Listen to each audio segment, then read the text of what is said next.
個目無法紀，個冇人性。 Halo Sobat Spoiler, gimana kabarnya? Saya doakan sehat semuanya. Untuk melepas lelah, mari kita simak saja alur cerita film. Pada kali ini saya akan membahas film dengan judul Regime Fire. Film berkisah tentang balas dendam seorang polisi yang menjadi narapidana. Film ini berasal dari Hong Kong. Baiklah kawan, dikarenakan konten ini bersifat spoiler, alangkah lebih baiknya jika kalian menonton filmnya secara langsung. Dan langsung saja, mari kita simak alur ceritanya. Permulaan film diperlihatkan keromantisan hubungan rumah tangga Jun Sung Bong yang diperankan oleh Donnie Yen dengan istrinya yang sedang mengandung anak pertama mereka. Sebelum kemudian Bong berpamitan untuk kerja. Scene beralih di markas besar regional. Datanglah Yo yang diperankan oleh Ray Lui yang merupakan sahabat sekaligus rekan kerja Bong dengan membawa setumpuk pakaian balita yang akan diberikan kepadanya. Dalam percakapan keduanya, Yo meminta agar Bong dapat bekerja sama dengan para petingginya, dan Bong tetap terus mengabaikannya. Keduanya melanjutkan pembukaan rapat untuk merencanakan operasi penangkapan kepada Wan Kung, yaitu penjahat kelas kakap yang juga bandar narkoba. Dalam rapat itu, Wan Kung akan ditangkap di suatu tempat ketika akan melakukan transaksi dengan Chan Mai yang merupakan mafia asal Vietnam. Semua rencana dan persiapan sudah tersusun baik. Operasi itu akan dipimpin oleh Chan Sung Bong. Setelah rapat selesai, Bong dipanggil oleh atasannya di kepolisian. Di sebuah pertemuan tertutup yang dipenuhi oleh para perwira tinggi polisi, Bong disuruh agar menutup kasus seorang anak pejabat. Mendengar hal tersebut, kontan saja Bong menolaknya dan memilih pergi meninggalkan pertemuan. Sikap melawan Bong ini ternyata berdampak buruk bagi karirnya di kepolisian. Statusnya sebagai komandan operasi itu dicabut dan seluruh pasukannya tak dilibatkan dalam operasi ini. Petinggi kepolisian malah menunjuk Yo sebagai pemimpin operasi. Bong tidak berdiam diri, ia tetap bergerak. Karena ia belum mengetahui lokasi penangkapannya, Bong meminta salah satu bawahannya untuk mencarikan informasi untuknya. Di jauh sana, operasi penangkapan dimulai. Di luar gedung, mobil kepolisian siaga dengan perlengkapan kamera CCTV. Di dalam sana akan diadakan transaksi narkoba. Yo memimpin pasukan penangkapan para bandar narkoba di dalam gedung mal kosong. Di dalam gedung transaksi keduanya sedang berlangsung. Pemuda dengan berpakaian serba hitam dan bertopeng memperlihatkan rekaman CCTV dari handphonenya kepada lawannya bahwa mereka telah dikepung polisi. Keributan ini membuat para polisi terjun langsung mengamankan keadaan dengan baku tembak. Inspektur Yu segera berlari masuk ke dalam saat mendapati komunikasinya terputus. Adu tembak semakin menjadi dan mengakibatkan beberapa polisi tewas, termasuk Yo. Di lain tempat, pasukan Bong telah menemukan informasi keberadaan operasi penangkapan para bandar narkoba. Dan di tengah perjalanan mereka, kobaran ledakan api dari kejauhan terlihat. Dan scene kembali beralih di aksi penjahat bertopeng hitam. Salah satu dari yang bertopeng mengambil jam yang ada di tangan Wan Kung yang tewas. Pada saat itulah, dengan beraninya, Yo seorang diri memberikan perlawanan dengan menembakkan peluru. Dan sayangnya, pelurunya habis di saat itu. Yo mengenali semuanya. Mereka adalah mantan polisi. Salah satu darinya adalah Yo Kong-ngu yang diperankan oleh Nicholas Tse. Para musuh membunuhnya dengan menjatuhkan Yo ke lantai dasar. Pasukan Bong baru saja sampai di tempat kejadian. Beberapa polisi terbunuh di sana. Dan tak jauh dari tempatnya berada, Bong mendapati Yo telah tewas. Di lain tempat pertemuan antara musuh yaitu Ngo dengan rekan bisnisnya yaitu Ma Kau-win sedang berlangsung. Pada scene ini memperlihatkan bahwa keduanya pernah bersama di sel tahanan. Kemudian mereka kembali ke markasnya. Ngo memimpin gengnya. Saat Ngo sedang melatih kekuatan ototnya, scene memperlihatkan masa lalu Ngo. Waktu itu Ngo bersama Bong dan rekan lainnya. Mereka diberikan tugas oleh atasan mereka yaitu Tuan Seto untuk melepaskan sanderaan seorang miliarder pemilik bank Fortune, yaitu Tuan Frog bagaimanapun caranya. Operasi pencarian pun dimulai. Bong dan Ngo berbagi tugas untuk menangkap penjahat agar dapat menyelamatkan Tuan Frog.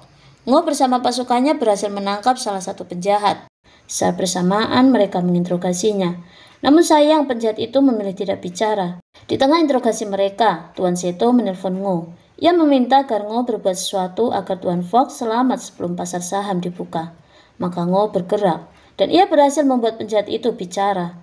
Setelahnya Ngo mengirimkan alamat kepada Bong. Tuan Fox berhasil diselamatkan. Namun tidak untuk situasi Ngo dan pasukannya. Penjahat itu tiba-tiba saja menggigit salah satu polisi. Semua berusaha menolongnya, namun tak juga terlepas. Maka Ngo memukulkan kayu di kepalanya dengan sangat keras. Kemudian penjahat itu dipukuli secara bersamaan. Scene kembali beralih di masa sekarang. Kematian Yo membuat Bong sangat terpukul. Maka setelah pemakamannya, ia melanjutkan operasi narkoba demi menemukan dalang dari pembunuhan ini. Setelah menemukan satu nama yaitu Guai, Bong dan rekannya yang masih mendapatkan hukuman disiplin dari atasan tidak dapat melanjutkan operasi. Demi melindungi anak buahnya, Bong meminta mereka untuk istirahat di rumah. Setelah tinggal seorang diri, Bong melancarkan aksinya tanpa surat perintah. Bong menyelinap masuk ke markasnya untuk menemui Guai yang merupakan pemimpin mereka. Setelah berhasil menemuinya, Bong mendesak untuk memberitahu dalang dari pembunuhan di mall. Namun sayang, Guai tidak dapat diajaknya kerjasama. Hingga pada akhirnya adu tembak senjata kembali terpecahkan. Bong dapat menanganinya hingga datang bala bantuan dari pasukan kepolisiannya.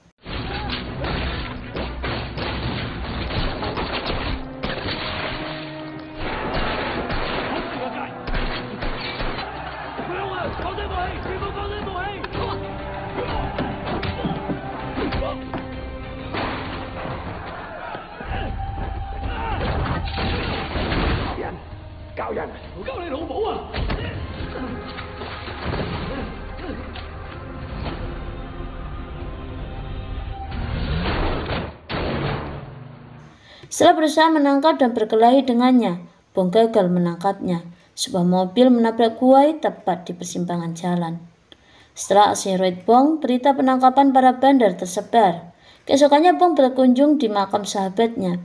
Ia adalah rekan polisi yang tewas karena bunuh diri saat meminta keadilan untuk dirinya dan sahabatnya yang divonis hukum penjara setelah melaksanakan tugasnya. Saat itu, Ngo di sana. Keduanya akhirnya bertemu dan saling bicara. Ngo menyampaikan isi hatinya. Hal ini kembali membawa ingatan Bong pada hari itu. Bong berlari untuk mencegah rekannya agar berhenti memukul penjahat. Namun sayang, sampainya ia, penjahat itu telah mati terlebih dahulu. Kejadian malam itu berakhir di persidangan. Semua atasan dari kepolisian tidak ada yang membela Ngo dan rekannya. Pada scene ini juga memperlihatkan kegundahan Bong saat menjadi saksi. Ia telah terikat dengan sumpah kejujurannya. 根據6名被告口供指出，去捉拿何偉樂同埋黃坤呢兩個要犯。打死者何偉樂。 Bong mengatakan sejujurnya hingga mengantarkan rekan-rekannya ke sel tahanan. Scene beralih ke masa kini. Di sebuah klub, rekan Ngo bernama Chiu sedang menghabiskan waktunya dengan para gadis. Ia memiliki jam milik Wan Kung.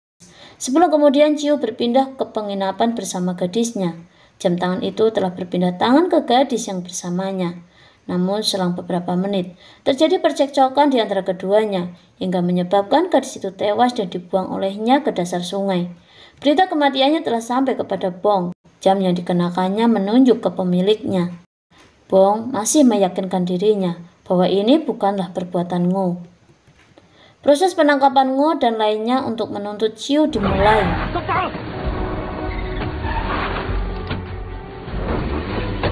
Bersamaan dengan rencana Ngo untuk balas dendam dengan menculik petinggi polisi yang dulu memberinya perintah, yaitu Tuan Seto. Setelah itu Ngo bersama yang lainnya mendatangi polisi mengajukan kehilangan temannya yang bernama Siu. Hal ini dijadikan kesempatan bagi polisi untuk menginterogasinya. Ekspresi wajah mereka saat diinterogasi membuat beberapa polisi sangat kesal dengan mereka. Dan dibalik semua ini, Ngo sedang melancarkan rencananya. Laporan tentang kematian Siu datang di tengah waktu interogasi. Hal ini membuat Bong sangat marah. Ia meminta waktu berdua dengan Ngo. Pada saat itulah Ngo mengatakan kemarahannya. Selang beberapa lama saat Bong masih menginterogasi Ngo, polisi menemuinya untuk melaporkan jika istrinya sedang disandra di aula dansa. Ada bom yang mengancam nyawanya. Bong melayangkan pukulan ke arah Ngo sebelum pergi menemui istrinya. Sampainya di sana, rekannya memberitahukan jika tangan istrinya satu borgol dengan Tuan Seto. Petinggi polisi yang dijadikan umpan oleh Ngo untuk menuntaskan balas dendamnya dengan Bong. Setelah bertemu dengan Bong di bawah kontrol Ngo, dari kejauhan Tuan Seto mengakui segalanya. Namun Ngo tak cukup puas dengan pengakuannya. Ia menghidupkan alarm bomnya sebelum meledak. Bong panik dan mulai putus asa saat melihat tugas mulai mendekat. Bom itu akan berhenti berdetak saat Tuan Seto tertembak mati. Kepanikan Bong membuatnya menembaki petugas penjinak bom. Bong ingin menyelamatkan keduanya. Namun waktu yang terus berjalan memaksa salah satu dari kepolisian menembak mati Tuan Seto. Dan ternyata itu hanya tipuan Ngo dan bom tetap meledak. Istri Bong telah dilarikan ke UGD. Di tengah kecemasannya, petugas dari kepolisian mendatangi Bong untuk diinterogasi karena kesalahannya menembakkan peluru pada petugas. Bong mentaatinya. Ia pergi setelah mengetahui keadaan istrinya membaik. Di jauh sana, pertikaian kembali terjadi antara Ngo dengan Tuan Wing lantaran pengkhianatan keduanya. Ngo beserta rekannya menghabisinya sebelum membawa lari harta miliknya dan meninggalkan flash disk di saku baju Tuan Wing untuk menjebak polisi dalam rencana selanjutnya. Interogasi berjalan dengan baik tanpa perlawanan. Bong hanya minta kesempatan untuk menangkap Ngo dan permintaannya dikabulkan. Bong masih diberi kesempatan 24 jam untuk menangkap penjahatnya. Kabar kematian Tuan Wing yang merupakan kepala satpam Bank Fortune milik Tuan Fox sampai di telinga Bong. Maka dengan kabar ini, Bong dapat menarik kesimpulan jika Ngo hanya mengalihkan perhatian melalui flash disk yang ditemukan di saku baju yang dikenakan Tuan Wing. Namun tak ada yang mempercayai laporannya. Maka Bong memutuskan untuk bergerak dengan timnya saja. Tepat di Bank Fortune, Ngo bersama rekannya berhasil menyandera Tuan Fox. Ia membawa paksa ke tempat penyimpanan uang di banknya. Tuan Fox meminta maaf atas kesalahannya terdahulu. Namun Ngo tidak peduli, ia membunuhnya dan membawa pergi uang rampokannya. Namun di tengah jalan, Bong berhasil menghentikannya.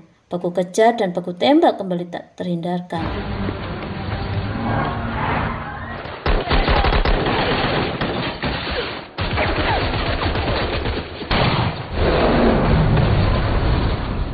Dan pada akhirnya, rekan-rekan Ngo semuanya telah tewas terkecuali dirinya.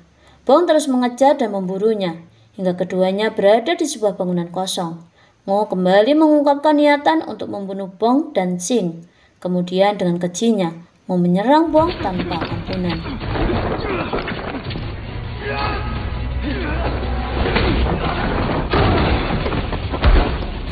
Keduanya tumbang. Bong telah berhasil mematahkan tangan Ngo. Saat rekannya sudah tak lagi berdaya, Bong mengingat masa-masa bersamanya. Sebelum kemudian, Ngo memutuskan untuk bunuh diri. Dan film pun berakhir. Baiklah kawan, sampai bertemu di konten berikutnya. Jangan lupa klik subscribe karena subscribe itu benar-benar gratis. Jangan lupa pula klik share, like, and comment, dan juga klik loncengnya. Dan bye-bye.